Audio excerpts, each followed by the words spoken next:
voici le deuxième numéro de notre opération Question à la laïcité, que nous menons, je vous le rappelle, de concert avec nos confrères et amis d'Espace de Liberté, ce magazine mensuel du Centre d'Action Laïque. Je vous rappelle le principe de cette opération. Partant du souhait que l'on peut formuler, que tout citoyen digne de ce nom est un homme ou une femme qui réfléchit, qui se pose des questions, que le laïc devrait être, à nos yeux, encore un peu plus citoyen que les autres, devant aussi la période d'agitation que traverse notre pays depuis bientôt 2 ans, nous nous sommes dit que le moment était venu de donner l'occasion à tout qu'il souhaitait de poser des questions. Des questions à qui ? À des hommes politiques, à des philosophes, à des gens qui réfléchissent, mais aussi à la laïcité elle-même.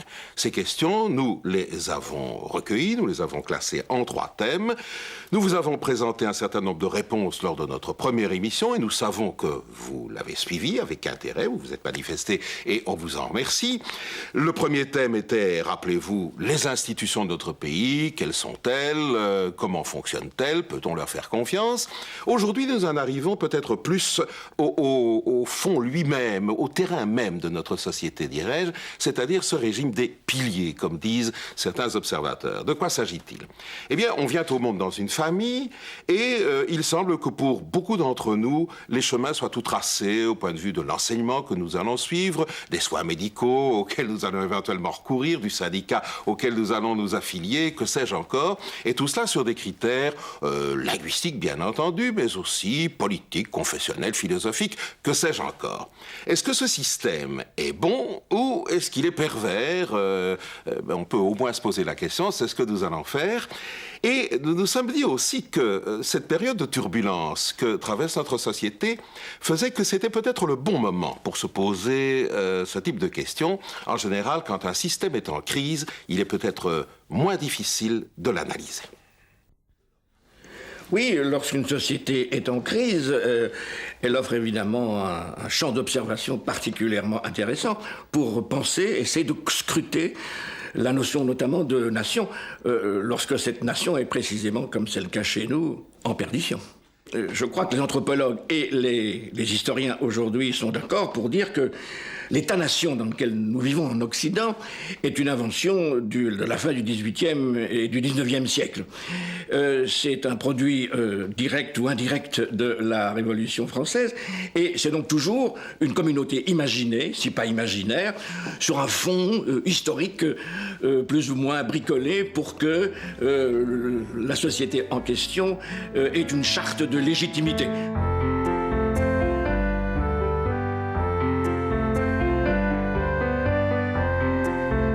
Bien entendu, la définition d'un pilier est assez complexe. On a beaucoup débattu dans les sciences humaines pour savoir ce que c'est précisément un pilier. Ce qu'on pourrait dire, c'est qu'au fait, avec ce processus qu'on a appelé l'élargissement de la démocratie bourgeoise à la fin du 19e et au début du 20e siècle, on voit que les élites politiques, des 3 grands courants nationaux, disons, ont essayé de traiter l'élargissement du droit de vote plural pour commencer, le suffrage universel pur et simple par après, en embrigadant en quelque sorte leur électorat dans ce qu'on a fini par appeler des piliers, c'est-à-dire de larges complexes d'organisation qui organisent au fait toute la vie de leurs adhérents, du berceau jusqu'au tombeau, comme on dit, dans des organisations à définition idéologique très claire, des organisations qui ont un lien organique avec un parti politique qui a cette même idéologie. On a vu cela pour le parti catholique, mais les libéraux et surtout les socialistes ont fait la même chose. Il y a bien entendu une grande différence, c'est-à-dire que du côté laïque entre guillemets, c'est-à-dire les libéraux et les socialistes se sont organisés, ont parcouru un processus de pilarisation lié à une idéologie, disons, non confessionnelle, mais pas nécessairement laïque, militante en tant que telle. Non, c'est surtout une idéologie définie sur une base socio-économique qui a permis à organiser ce pilier-là. Or, du côté catholique, c'est tout à fait différent, c'est-à-dire que l'élément confessionnel, la catholicité, a réussi à organiser toutes les différentes fractions, patrons, syndicats, classe moyenne, etc., dans un vaste ensemble qui deviendrait ce fort pilier catholique qui a réussi en fait à s'allier avec les autres piliers précisément sur les intérêts socio-économiques qu'ils avaient en commun avec eux, mais tout cela en gardant une main, disons, très forte sur la politique religieuse et surtout la politique scolaire, c'est-à-dire qu'ils ont obligé les autres à se mettre dans leur ligne, à faire des concessions pour que ces coalitions puissent se faire, donc surtout après la Première Guerre mondiale. Ce qui explique bien entendu qu'ils ont réussi à garder une position forte malgré le fait que le nombre de votes du Parti catholique et par après du Parti social-chrétien a commencé à diminuer assez fortement d'ailleurs, et que tout cet aspect ecclésiastique, disons la présence dans les églises, etc., est devenu, disons, sans importance. Précisément, ils ont réussi à compenser ce phénomène de sécularisation par cette christianité socioculturelle organisée dans précisément ces diverses sociétés, organisations mutuelles, etc., qui organisaient la vie quand même de ses adhérents sans pour autant être remplis d'une catholicité militante en tant que telle. Le fait que trois grands piliers se soient édifiés sur la base des deux partis du XIXe siècle, les libéraux et les catholiques d'une part, les socialistes à la fin du XIXe siècle, que la société belge se soit édifiée sur ces trois piliers, avec des ramifications de toute espèce dans l'ensemble de la vie sociale et de la société civile, tout cela fait que finalement, la démocratie s'est transformée, je dirais structurellement, en anthropologue, en un vaste système de clientèle, où les députés de la nation ne parlent plus qu'en suivant les mots d'ordre des dirigeants de ces trois piliers qui forment trois grandes féodalités, avec des petites féodalités satellites qui se sont multipliées récemment. Il y a un problème qui me préoccupe en Belgique, c'est le rôle, l'influence de l'Église catholique dans la vie politique et dans la vie publique belge. Je citerai simplement à titre d'exemple le fait que les magistrats, les corps constitués, etc., soient obligés d'assister à des tédéums lors de manifestations officielles. Il ne faut pas surestimer, disons, ces manifestations-là. Ce n'est pas parce que l'archevêque est présent à diverses manifestations de ce genre que l'influence directe de l'Église est excessive. Donc il faut un peu distinguer les niveaux, me semble-t-il. Mais ça dénote quand même que cette présence officielle symbolique reste très importante. Le problème, c'est quelle attitude prendre envers cela. Est-ce qu'il faut collaborer à cela et demander une présence de la laïcité? Personnellement, j'ai mes doutes sur ce processus-là parce que cette présence-là n'est pas visible. Ils n'ont pas l'aspect vestimentaire, etc. Donc ça ne veut pas dire grand-chose. Donc quand on fait cela, on ne fait rien d'autre, me semble-t-il, que légitimer, justifier la présence de l'autre qui, lui, est très bien visible. C'est très clair, cela. D'autre part, je crois qu'il faut réorienter sur tout ce débat sur un terrain où la position de l'autre côté est nettement plus importante. Et là, il faut commencer à parler de dépilarisation du budget de culte, etc. C'est précisément là où les choses sont importantes et pas tellement sur ces présences symboliques, me semble-t-il. Une fois qu'on a traité avec les choses importantes, les choses fondamentales, disons que les symboles suivront. Si on dit que l'État ne doit pas privilégier une confession, on peut adopter une position pure et dure qui était celle de la France en 1905, à savoir l'État est séparé. Il ne subventionne aucun culte. On va venir à la situation de la Belgique qui est différente. Il ne subventionne aucun culte et il n'est pas question qu'à l'école publique on enseigne la religion. La religion est bannie de la sphère publique en général. Bon, ça c'est évidemment très mauvais pour les religions parce qu'elles se trouvent refoulées dans la sphère privée et elles ont peu d'influence sur la chose publique.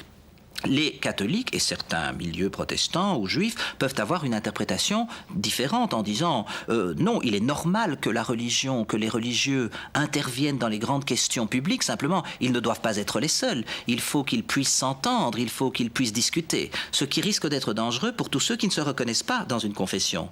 Parce qu'une chose est de dire vous avez une confession majoritaire, les confessions minoritaires se sentent en difficulté, mais il faut parler aussi de tous les gens, et il y en a énormément dans la laïcité, qui ne se reconnaissent pas dans une confession et donc qui ne sont pas du tout satisfaits à partir du moment où il y a une sorte d'entente entre les différents cultes et on dit mais voilà, on invite les autres représentants des cultes et puis voilà, les cultes sont représentés mais ne sont pas représentés ceux qui justement constituent peut-être le fer de lance de la laïcité, c'est-à-dire ceux qui au fond pensent par eux-mêmes, ont une certaine conception de l'existence et ne veulent pas se reconnaître de ce point de vue-là collectivement dans une doctrine. C'est un pays qui a toujours connu un pouvoir central faible, à cause sans doute de la vieille tradition d'autonomie communale qui remonte au Moyen-Âge, et qui s'est constituée sur la base assez originale, il faut dire, dans les systèmes politiques occidentaux, des démocraties bien entendu, sur la base de piliers, ce qu'on appelle en néerlandais les zuilen. Donc on parle de la verzuiling, la pilarisation. Qu'est-ce que c'est ? C'est un ensemble d'institutions groupées autour d'une ligne partisane plus ou moins bien définie, qui implique non seulement l'accès au pouvoir, mais qui implique aussi l'organisation d'une grande partie de la vie quotidienne des gens. Je veux dire qu'en Belgique, si on est né dans un milieu catholique, que l'on croit ou non, ça c'est une donnée purement personnelle, il y a beaucoup de chances que l'on fasse ces classes dans l'école catholique, qui représente au moins la moitié des élèves en Belgique, que l'on fasse son université dans une université catholique, que l'on soit affilié à une mutualité catholique, que l'on soit syndiqué à un syndicat catholique, que quand on est malade, on va à un hôpital Caritas Catholica, et tout ça va continuer, je veux dire. Même si au demeurant, on n'est pas spécialement croyant. Et d'ailleurs, de l'autre côté, dans l'autre pilier que l'on pourrait dire, difficile à dire, socialo-laïque, même peut-être un petit peu de libéralisme. On peut être croyant, mais on a été à la communale, on sera syndiqué FGTB, on ira à la mutualité socialiste, on ira dans un hôpital public, enfin, parce qu'il y a aussi petite frange qui est entre ce pilier laïque et le public. Hein. L'école communale n'est pas laïque par définition, mais c'est quand même une création et une appropriation du monde laïque. Qui est passé d'une domination libérale au siècle dernier, une domination plutôt socialiste. Pendant longtemps, dans une certaine littérature, surtout d'origine catholique d'ailleurs, on a soutenu que, à l'encontre de ce pilier catholique, il y avait un pilier laïque, organisé ou dirigé, disons, par les sociétés laïques, par la franc-maçonnerie, comme une espèce de contre-église, disons, et pour lesquelles les différentes organisations socialistes et libéraux ne seraient que des sous-préfectures, disons, pour la grande organisation. Les sciences humaines, l'histoire surtout, a démontré que cette construction théorique ne peut pas être soutenue. C'est très clair, s'il n'y a pas eu, ou presque pas eu, de gouvernement à option laïque très prononcée, ça prouve quand même que cette colle laïque entre les libéraux et les socialistes n'a jamais été très forte. Même pendant l'époque Van Acker, quand on étudie un peu plus à fond ce qu'ont dit les sociétés laïques de cette époque-là, ils n'ont jamais considéré le gouvernement Van Acker comme un gouvernement anticlérical. Et il y a de bonnes raisons pour prouver cela. Par exemple, même dans leur politique, dans la politique scolaire du gouvernement Van Acker, qui a été décrit comme étant d'un anticléricalisme pointu, etc., on voit par exemple que l'obligation de l'enseignement religieux monopoliste dans l'enseignement primaire officiel, surtout communal à cette époque encore, a tout simplement été maintenu. C'est clair que ce n'est pas exactement une politique d'un gouvernement pointu, bouffe-curé ou quelque chose de pareil. dans un pays où la fonction publique représente un bon quart de la population active. Et ce n'est pas un défaut en soi, c'est que pour entrer dans la fonction publique, il vaut mieux se revendiquer d'un pilier, du bon pilier à un moment donné, celui qui est au pouvoir non seulement centralement mais localement, et que nous savons tous qu'en Belgique, pour désigner une femme de ménage à Ézelles-sur-Semois, il faut passer par un cabinet ministériel bruxellois. On peut trouver à cela des désavantages, on peut en trouver des avantages dans la mesure où, comme vous l'avez dit, il y a quand même une stabilité, une sécurisation du citoyen qui n'est pas lancé seul dans la jungle des bureaucraties, mais qui est d'autre côté tenu à respecter des allégeances. Et je trouve parfois assez curieux d'une mise en cause d'un système politique qui, au demeurant, a bien satisfait les gens pendant des décennies, surtout à l'époque de la grande prospérité de ce qu'on appelait les 30 Glorieuses, et qui aussi, d'ailleurs, a bien fonctionné, je dirais, dans le sens d'un certain mépris de réalité, le peu d'intérêt que les citoyens, par exemple, manifestaient à l'égard de la justice pendant des décennies. La justice a un budget ridicule, moins de 1,5% du budget global, et ça, les Belges sont désintéressés complètement. Tout d'un coup, maintenant, il y a une attaque globale à l'égard des juges, de la magistrature, de la police. Je ne dis pas que tous les griefs sont infondés, mais il y a aussi, semble-t-il, des amnésies considérables dans la société civile. Mais l'Église n'est plus ce qu'elle a été. D'ailleurs, dans ce séisme, elle a été singulièrement muette, avec très peu d'interventions, sauf le blasphème programmé de l'abbé Schoenbrod, et après cela les propos lénifiants de l'abbé Ringlet. C'est vrai, 15%, moins de 15% de pratique. Cela dit, elle continue à attirer dans toute la Belgique et en Flandre plus des 3/4 dans l'enseignement secondaire la majorité des élèves. C'est d'ailleurs paradoxal. J'ai à plusieurs reprises déjà eu l'occasion de dire que l'on va d'autant plus facilement à l'école catholique qu'on n'est pas catholique. Parce que si on exigeait des écoles catholiques d'être vraiment catholiques, donc de répondre à ce qui est dans leur programme, et éduquer en évangélisant, évangéliser en éduquant, beaucoup de parents ne mettraient pas leur gosse. C'est parce que précisément, elles se présentent sous les apparences de la sécularité la plus complète. Il n'y a plus aucun ecclésiastique ni quoi que ce soit. Cela dit, une évolution est difficile à imaginer parce qu'en Belgique, il y a en même temps une fracture institutionnelle considérable. 1999 est un horizon. Est-ce que la Belgique va continuer à exister comme elle existe maintenant? On voit bien quand même que du côté de la Flandre, il y a des volontés d'hyper-autonomie, pour pas dire d'indépendance. Donc, le système des piliers, maintenant, s'est doublé d'une fracture communautaire. Il y a un pilier catholique en Flandre, plus puissant que le pilier catholique en Wallonie, où là, au contraire, on voit bien que le PC est un parti qui est laminé et qui maintenant se place, semble-t-il, mais il faut toujours se méfier des sondages parce qu'à l'époque des élections ça peut changer, se place en 4e position, alors qu'en Flandre il est en 1re position. On a un déséquilibre considérable maintenant entre les deux parties du pays pour ce qui est du monde catholique. Cela dit, le monde catholique continue à imprégner considérablement l'existence quotidienne. Rappelez-vous quand même les controverses à propos de la dépénalisation de l'avortement et la célèbre crampe royale qui a duré 44 heures. On a un nouveau débat sur l'euthanasie où là, semble-t-il quand même, mais la solution la plus radicale ne sera pas celle qui sera choisie. On a d'autres débats, notamment en ce qui concerne des téléphones verts et des lignes directes de dénonciation, etc. Et il semble bien que, malgré tout, l'Église a quand même une position encore fort puissante dans notre pays. Mais moi, je crois que la démocratie implique le respect des religions, mais je suis partisan, évidemment, fondamentalement d'un État laïque, et je voudrais que notre démocratie future soit encore davantage laïque qu'elle ne l'est aujourd'hui, parce que notre démocratie est née d'un compromis entre ces deux forces fondamentales qui s'opposaient au XIXe siècle, le libéralisme et le catholicisme, et ce vieux conflit est toujours sous-jacent derrière, bien que la vie politique soit plus compliquée aujourd'hui, derrière notre situation actuelle. Bon, alors, malheureusement, les grandes religions dites révélées, à l'inverse des religions que nous connaissons en Afrique, les religions traditionnelles, qui sont le produit d'une société, qui n'ont pas du tout l'ambition de convaincre et d'annexer à leurs idées ou à leur système politique, politico-religieux, les voisins. Les religions du livre, et c'est vrai aussi de l'islam, malheureusement d'ailleurs, sont conquérantes et veulent donc imposer aux autres une certaine vision de l'homme. Ça, je crois que là, il faut continuer à s'opposer farouchement, tout en respectant naturellement l'exercice des cultes.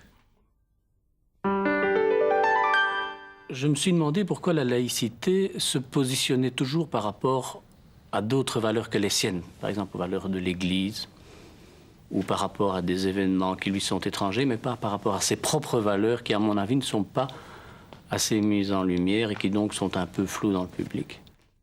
Une question que je me suis toujours posée, c'est quel lien peut-on faire de manière active entre la laïcité et le pluralisme ? J'ai toujours trouvé que le côté laïque avait un côté beaucoup plus dur que le côté pluraliste et que peut-être cela fait peur à certaines personnes. Et en posant la question, je me dis qu'il y a sans doute d'autres personnes qui souhaiteraient peut-être rentrer dans la laïcité, mais qui en ont un petit peu peur par rapport à des positions plus dures. Voilà. Je crois qu'il n'y a pas, heureusement, une laïcité, comme il n'y a pas un catholicisme. Nous sommes dans une époque, je suis de ceux qui s'en réjouissent, où les identités s'atomisent. Il y a des points communs, il y a des reliements, mais il y a un pluriel de la laïcité, qui me semble l'essence même de la laïcité.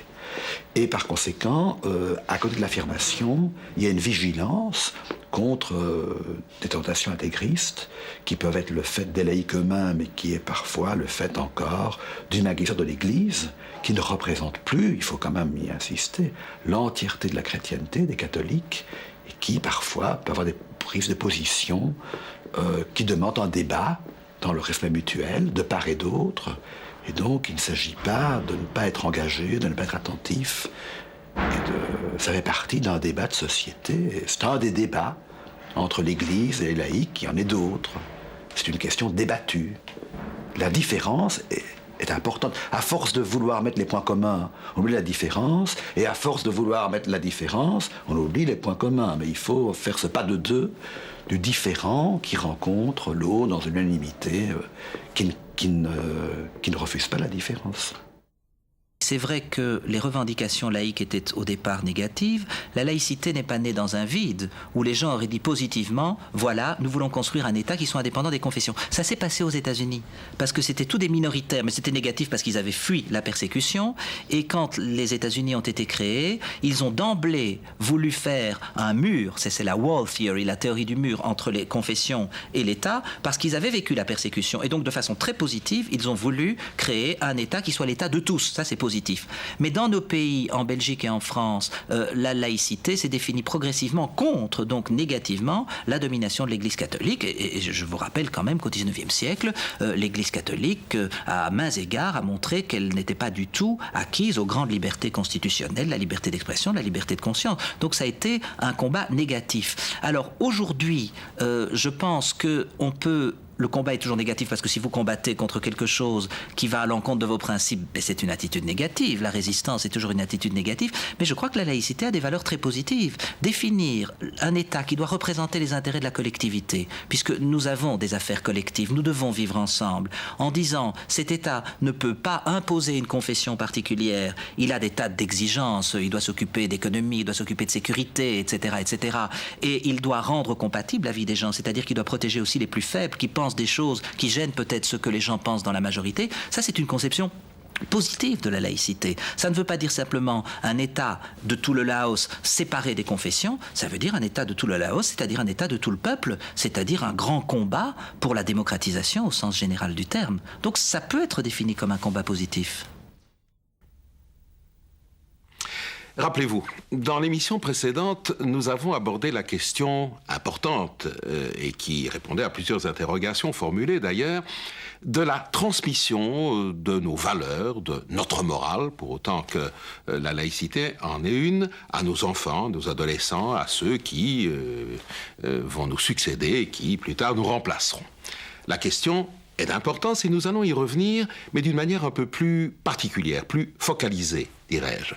C'est le problème de l'enseignement de l'histoire des philosophies, de l'histoire des religions et des différentes manières de le faire. La question, non seulement est d'importance, elle est délicate, mais elle est passionnante. le fait qu'on réintroduise un enseignement des religions, ça peut être bon ou mauvais pour les religions, et je vous dirais que ce n'est pas tellement la question. Ça peut être bon dans la mesure, évidemment, où sous couvert d'enseigner l'histoire des religions, on endoctrinerait les élèves dans une seule religion, et ça peut être mauvais pour les religions parce que enseigner plusieurs religions, ça crée le relativisme en se disant s'il y en a tellement, peut-être que pour finir, ce sont les hommes qui les ont inventés et qu'il n'y a pas de vrai Dieu. C'est que si nous voulons former des citoyens et des hommes, nous avons besoin de former des individus qui ont une certaine perspective sur leur histoire, qui doivent pouvoir comprendre ce qu'a été la Renaissance, comprendre un tableau, comprendre un morceau de musique, et avoir la possibilité de se référer à quelque chose, fût-ce pour le contester. Mais pour contester quelque chose, il faut d'abord pouvoir se référer à quelque chose. Pour critiquer quelque chose, il faut qu'on vous l'ait déjà d'abord donné. Il faut des professeurs honnêtes et cultivés qui puissent parler de tout cela d'une façon qui soit d'une façon ouverte. Le danger là-dedans, c'est que chacun risque d'avoir peur de son ombre, n'est-ce pas? Pour ne choquer personne, on va donner des cours qui sont des cours tout à fait émasculés. Or, il faudrait qu'on ose parler de tout cela. Et moi, je connais, par exemple, des catholiques qui n'ont pas peur de parler de l'Inquisition et qui ne vont pas compter en disant on dit des bonnes choses de l'histoire de ma religion et puis je vais dire de bonnes choses et de mauvaises choses d'une autre religion, qui sont tout à fait capables d'assumer dans leur propre tradition les choses qui sont des choses parfaitement scandaleuses. Si on a des gens comme ça, alors ils peuvent, effectivement, on peut enseigner la religion et les liens, par exemple, beaucoup plus positifs entre l'histoire des religions, l'art, les cathédrales et des choses comme ça. Mais c'est de nouveau, c'est aussi difficile que la création de cours sur la citoyenneté, mais c'est aussi nécessaire et il faut pas en avoir peur parce que c'est extrêmement difficile, mais il ne faut surtout pas l'improviser. Voilà qui est dit. Je ne doute pas que tout ce que vous avez entendu au cours de cette émission éveille en vous de nouvelles questions, des réflexions. De grâce, faites-nous en part, téléphonez-nous, écrivez-nous, nous réagirons.